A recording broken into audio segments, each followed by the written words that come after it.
Hi viewers, নতুন একটা দেশে আপনাদের নিয়ে আসলাম। এই দেশটা হচ্ছে অনারাইভেল ভিসা পাওয়া যায়। এই দেশে নামটা হচ্ছে এটা শ্রীলঙ্কা। ভিসা লাগেনি আমাদের, আমরা অনঅ্যারাইভেল করার জন্য এই শ্রীলঙ্কাতে আসলাম এবং কি অনারাইভেল ভিসা পাওয়া যায় এখানে ইজিলি বাংলাদেশিদের জন্য।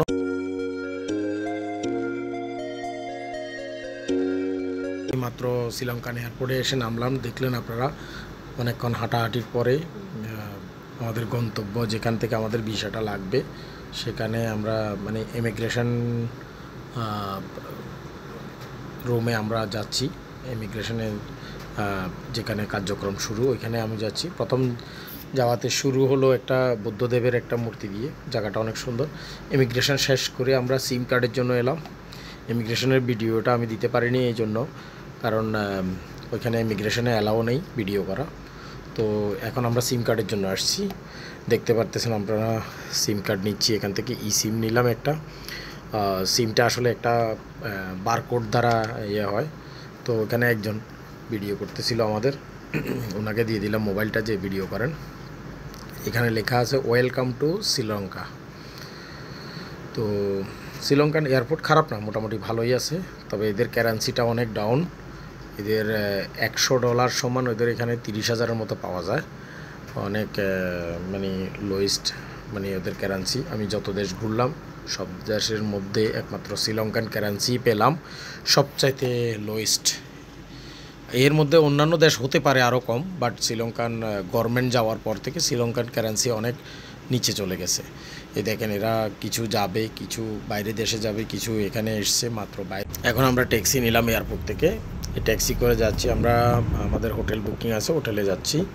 তো হোটেল আমরা প্রথমে খুঁজে পাচ্ছিলাম না, ট্যাক্সি ড্রাইভার যে আছে সেও বরাবর করে চিনতে পারছে না। না চেনার কারণে আমরা অনেক জায়গা ঘোরার পরে প্রায় এক ঘন্টা এদিক সেদিক ঘোরার পরে আমরা আমাদের গন্তব্যে পৌঁছালাম। আমাদের গন্তব্য যে হোটেলটা আছে, হোটেলটা একদম সাগরের পাড়েই হোটেলটা। এখানে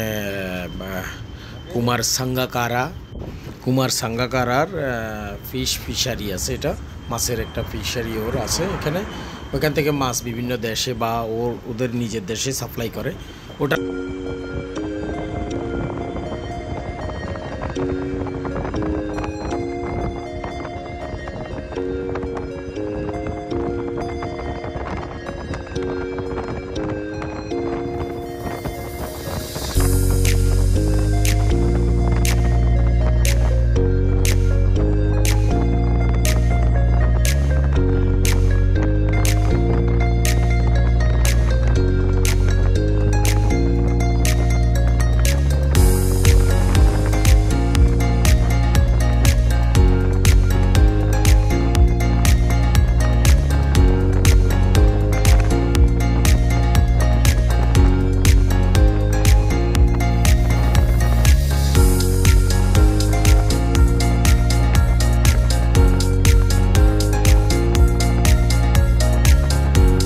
এইমাত্র আমরা হোটেলে এসে নামলাম।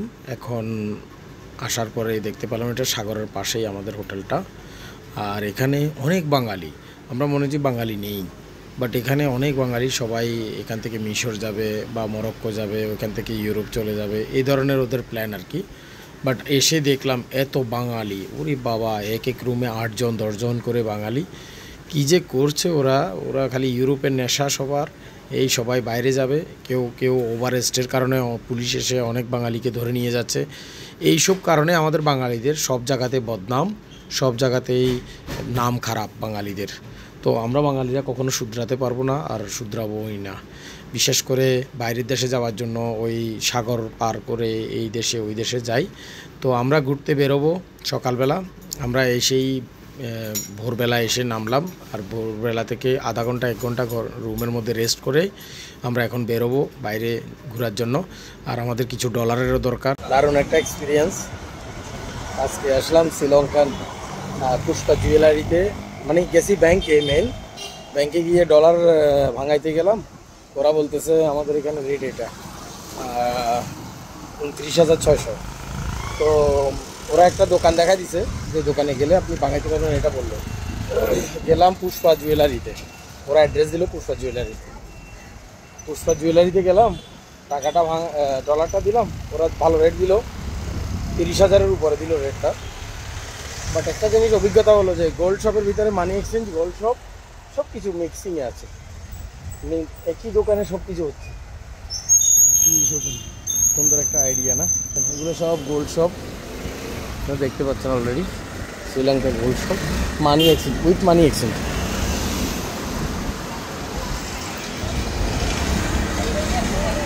অ্যাকচুয়ালি এটা নর্মালি আমাদের বাংলাদেশেও আছে, বাট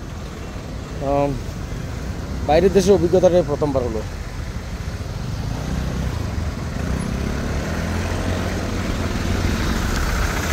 লেকে যদি টুরিস্টরা ঘুরে এরকম বোট দিয়ে ঘুরে আর কি।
শ্রীলঙ্কার সমুদ্র সৈকত। এর আগে যেটা দেখা যাচ্ছে এটা পুরোটা কলম্বো শহর। আমরা আছি নিগাম্বো শহরে। কলম্বো শহরে যাইতে আমাদের লাগবে আধা ঘন্টা বা 40 মিনিট। আমরা আছি একসাথে।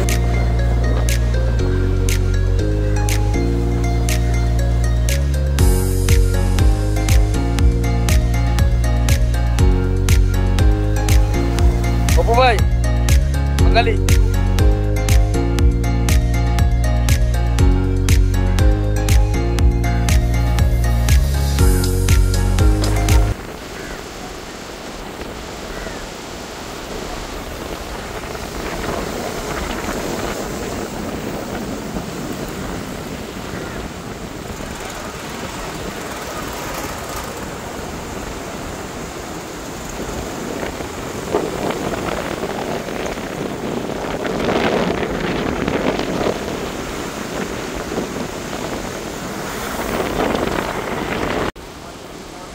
এইদিকে সব সবুজ গাছগাছালি, অনেক সুন্দর।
শ্রীলঙ্কান এয়ারপোর্ট থেকে আজকে চলে যাচ্ছি। আজকে আমাদের শেষ দিন শ্রীলঙ্কান এয়ারপোর্টে।